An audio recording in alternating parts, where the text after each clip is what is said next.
The full moon was their only lantern. The rocky mountain loomed before them.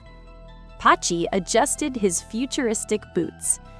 The ascent was going to be long and cold, but in these lands of Euskal Herria, the peaks have always been their passion.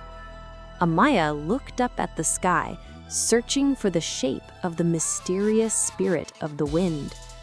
Bat stuck close to Patxi's feet.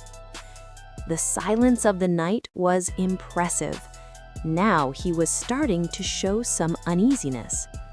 Who is Akerbeltz?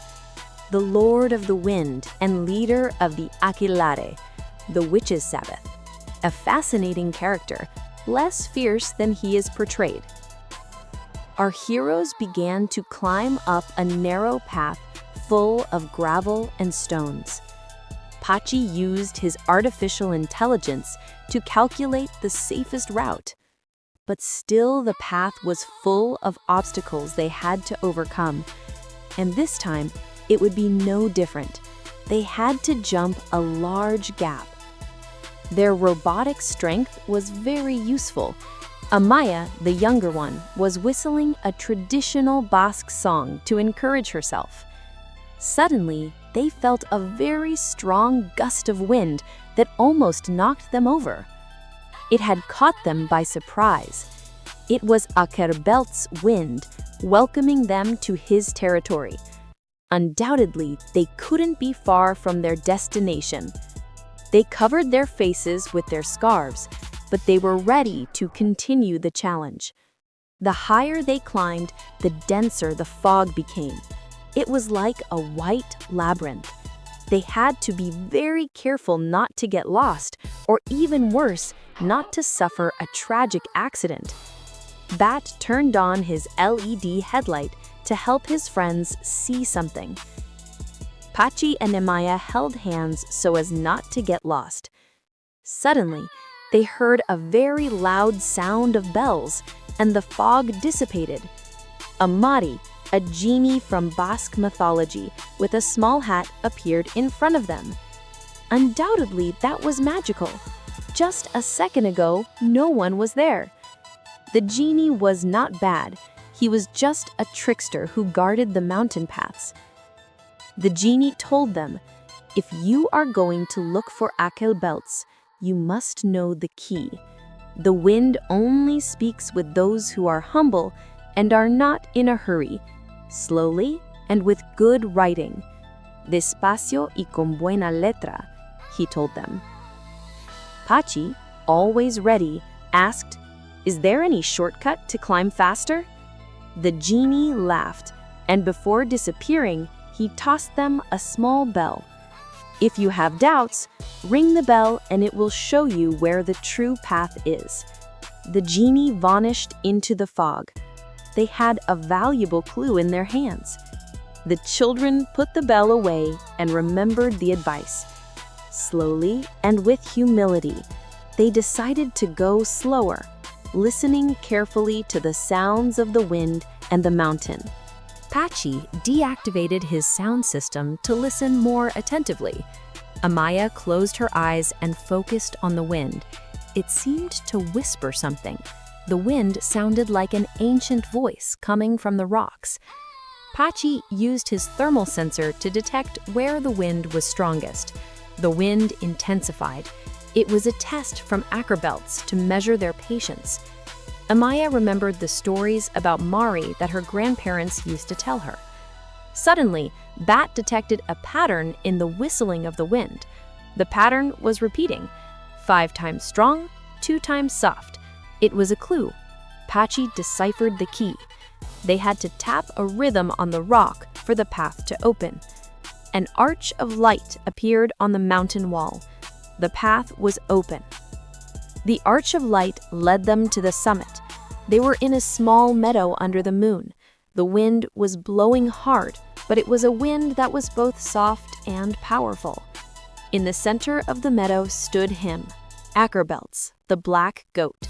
He looked at them with his intelligent, warm eyes. "Welcome, little humanoids." Until that moment, they hadn't noticed, but with the wind moving the bushes in the meadow, they could make out some bright eyes hidden behind them. "I was expecting you," he said in a deep voice. Patxi and Amaia greeted the wind genius with great respect. Bat, who was used to robots, stood still and silent. Akerbeltz was the protector of the flocks and leader of the mountain spirits. He asked them why they were looking for Mari, the goddess of the mountain. Amaia told him about the dream with Mari and the mission to find the great secret. Akerbeltz smiled and told them that their bravery had brought them there. He invited them to sit beside him on some flat rocks covered in moss. Patxi and Amaia gladly accepted his invitation and quickly sat on the mossy rocks, ready to listen to Akerbeltz. Akerbeltz said, "To go see the goddess, you must solve my final challenge. I am tall when I am young, and short when I am old. What am I?" Amaia thought of the trees in the forest they had left behind. Patxi consulted his artificial intelligence, looking for clues about the wind. Bat wagged his tail very slowly. He knew the answer was not easy. Patxi thought of the shadows the moon cast on the mountain. "A candle!" Amaia shouted. "The candle wax is tall when it's young and short when it's old." Akerbeltz laughed loudly. His laughter made the mountain air vibrate. "Bravo, child! You have solved the riddle with cunning and simplicity." Patxi and Bat silently celebrated Amaia's victory. Akerbeltz stood up, and the wind around him grew stronger. Akerbeltz was ready to give them the final clue to see the goddess Mary. "The goddess Mary awaits you in the cave of Amboto, her dwelling," Akerbeltz affirmed. "But her cave is hidden. It is only revealed to those who arrive with the wind." Akerbeltz handed them a piece of tree bark, soft and light. Without knowing it, they intuitively felt that the object he was handing them was special. "This bark will serve you as a flying board. Let the wind guide you." Amaia looked at the bark with a little doubt. How were they going to fly? Patxi placed the bark on the ground. It glowed with a soft green light. The wind began to blow with controlled force, lifting the board.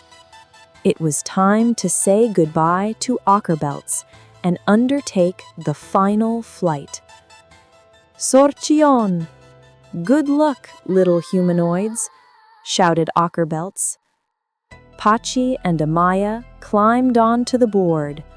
Bat held on tightly to Patxi's legs.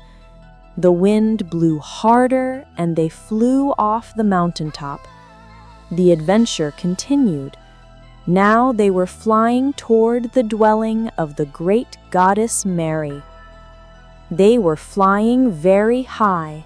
The mountain clouds were now soft and dense. Suddenly, a giant made of cloud and steam appeared in front of them. It was a cloud giant, a magical creature that guards the high skies.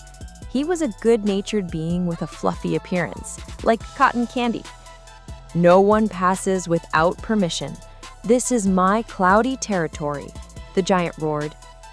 Patxi tried to scan him, but his AI only detected water vapor and magic. That was a problem. It was as if he didn't exist. Amaia remembered the bell that the little prankster genius had given them.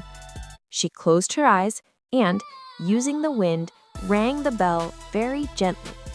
The sound of the bell was so sweet that the cloud giant started to smile. The sound was so unfamiliar, yet so sweet and pleasant to him. The giant shrank a little and opened a path for them through the thick fog. "Thank you, Cloud Giant. We wish you a happy journey through the skies," the children thanked him. Bat barked happily at the giant, moving his tail with a luminous effect. The magic board continued its route, leaving the calm and happy giant behind. They had overcome yet another obstacle. By the way, friends, we are very happy to have your company on this journey. Are you enjoying our adventures? You can tell us in the comments. Give us your like, subscribe, and share this channel. That will give us a lot of strength to continue. Let's continue the adventure. They had passed the clouds, but the summit of Ambo had been lost from sight. They found themselves lost again. Oh no! Where could Mari's cave be? We don't have GPS signal, Bat said with a frightened look. Amaia said, "The sky holds a map. You just have to know how to read it." Patxi remembered, Mari uses the stars. The clue must be in the constellations. Bat activated his stellar navigation sensors to help decipher the pattern. The flying board's battery started to blink with a red light. Problems were piling up. "We need energy! Quick, Amaia! Amastelos!" shouted Patxi. Amaia took out a talo, Basque flatbread, and placed it on the board. The talo gave off a bright green energy. It seemed that this could save them from crashing. Bat pointed with his head to a star that shone brighter than the others. Their efforts seemed to be paying off. That star was the tip of an arrow, the direction to the cave. "Our dog Bat is so great," Patxi adjusted the direction of his GPS and also modified the board's course to follow the path indicated by that star. He finally had the direction. The wind blew harder to carry them to their destination. The journey came to an end. Before them, the great Amboto Mountain. At the base of the rocky dome, a great waterfall crashed down furiously. Behind the curtain of water was the great cave of Mari, the goddess's dwelling. Patxi said, "We have to make Akerbeltz's wind split this water." Amaia concentrated on the flying bark and thought of the protective wind. The air around them turned into a whirlwind. They were invoking the power of the wind. The waterfall slowly divided in two, revealing the entrance to the cave. The passage was dark and mysterious. The great encounter was very close. Bat trembled a little, but mustered his courage to follow his friends. Patxi and Amaia got off the board. The moment to enter had arrived. The flying board vanished into the air, fulfilling its mission. And so, Patxi, Amaia, and Bat entered the cave, ready to see the goddess Mari.